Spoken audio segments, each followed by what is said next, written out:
Hello everyone, this video opens with us on our way to Milford Sound in New Zealand. Having said that, I'll only get as far as Kingston in this first part of the drive. I'm hoping that you will get enough interest out of this video to come along for the rest of the journey. You're listening to the voice of an old retired nurseryman who with my wife ran a successful garden centre 7 days a week for 45 years. Whilst we've sold the business, we still own the real estate, which is one of our financial arms that continues to support us in retirement. Being retired now for 6 years, my newfound interest is trying to create videos of interest. To this date, I have to confess, I have probably failed miserably. It's a hard road to drive, so if you do end up watching some of this video, I would really appreciate any comments on how to improve my video editing, so please do leave a comment. And if you think worthy, a like will really help the algorithms to show this video to other viewers, so please do so if you can. And please excuse my voice, I've got a bit of a cold or something. Anyway, back to the drive. Halfway along the road, I put the drone up for an aerial view of the lake and a place called Halfway Bay, which I'll speak about a little later. The drone also goes up when we reach Kingston for another aerial view of this once booming gold mining town. I'm going to attempt for the first time with my amateur creative ability to insert some chapters, so if you don't want to watch the entire video, I'm hoping you'll find and click on the chapter that interests you.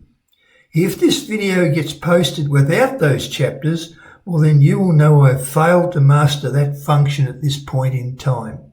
Anyway, this is Lake, now I don't know how to pronounce this, but this is Lake Watatapu. It's 80 kilometres long and is the longest lake in New Zealand and the third largest lake. It has a depth of 420 metres at its deepest point, and the lake floor at that point is actually 110 metres below sea level. The lake was formed by glacial action during the last ice age, which carved out the valley. Now, on the left side, as we drive towards Kingston, that mountain range is known as the Remarkables. This is one of Queenstown's most popular skiing and snowboarding destinations in the winters. On the opposite side of the lake, that mountain range framing the lake is the Eyre Mountain Range. This lake is like the shape of a dog's hind leg with two distinct arms, or should I say legs. One leg travels north and ends at Glenorchy. I've posted a video of Glenorchy in my playlist if you're interested. It is reputed to be one of the world's most scenic drives. This other leg of the lake is the one we are now travelling, which is running south to Kingston. I will talk a little about Kingston when we arrive there, or if I work out how to put these chapters in, you'll be able to find the Kingston chapter. Keep in mind, the drone goes up for the second time on this drive at Kingston. Between now and when the drone goes up at Halfway Bay, the video will either sound some road noise or I'll be playing some background music.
Now, Halfway Bay, which is coming into view now with the drone, has been a farming station first starting as a result of the gold rush in the 1860s.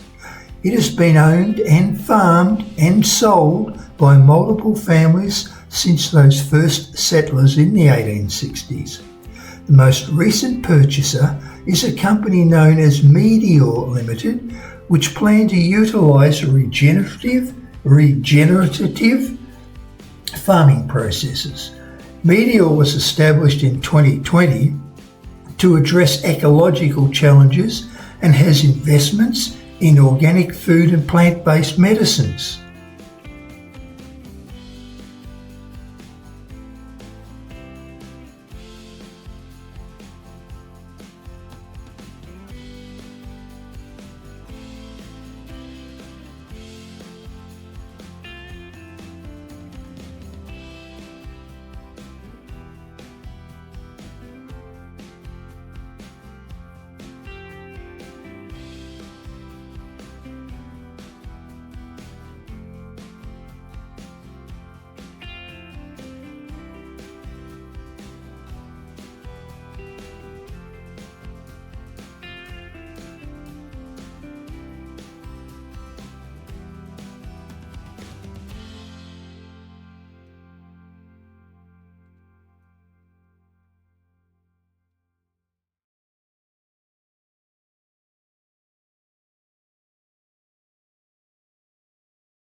Kingston. Kingston is a village that sits in a glacial valley.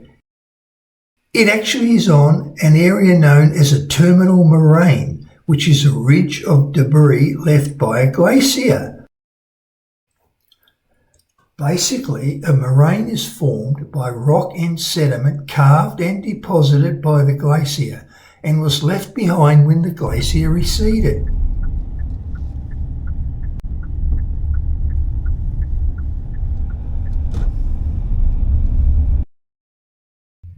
Now look, if you're still on board and watching, can I ask for some help and remind you to give a like if you are that way inclined, because it will really help with others seeing this video, not to mention being some encouragement that I am hopefully improving with my videos. Hopefully you can see an improvement from my earlier creations. Now Kingston was basically formed by the Otago gold rush in the early 1860s. It was a bustling town servicing the gold miners and at its peak housed some 5,000 people.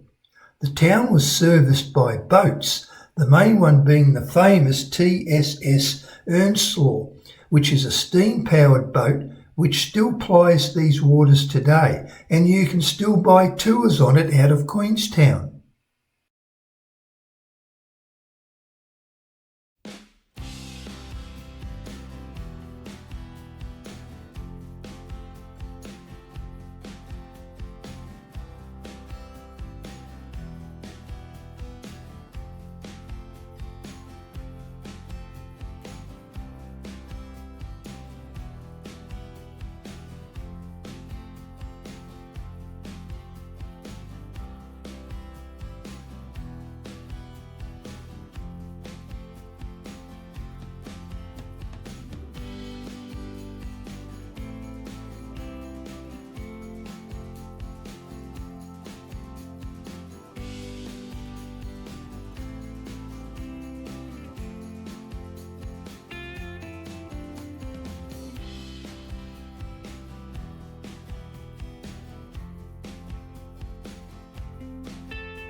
Now we're looking down at a railway station and you can see some track there.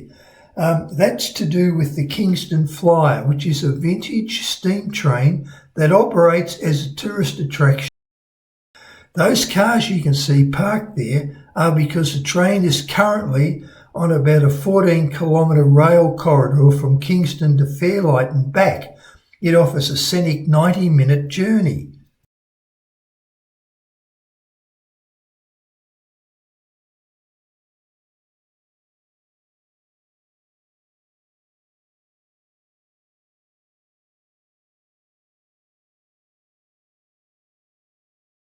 The Kingston Flyer has a rich history dating back to the late 1890s when it was an express train connecting Kingston to other locations further south towards Invercargill. Volunteers restored the track, the steam trains and carriages, and in July 2021 received resource consent to operate again in its tourist role. Okay. As we approach the end of this video, please check out our playlist, and I look forward to uploading videos of the remainder of our New Zealand travels, with Tianau and Milford Sound being next in line to be uploaded. Please like and subscribe, and thanks for watching.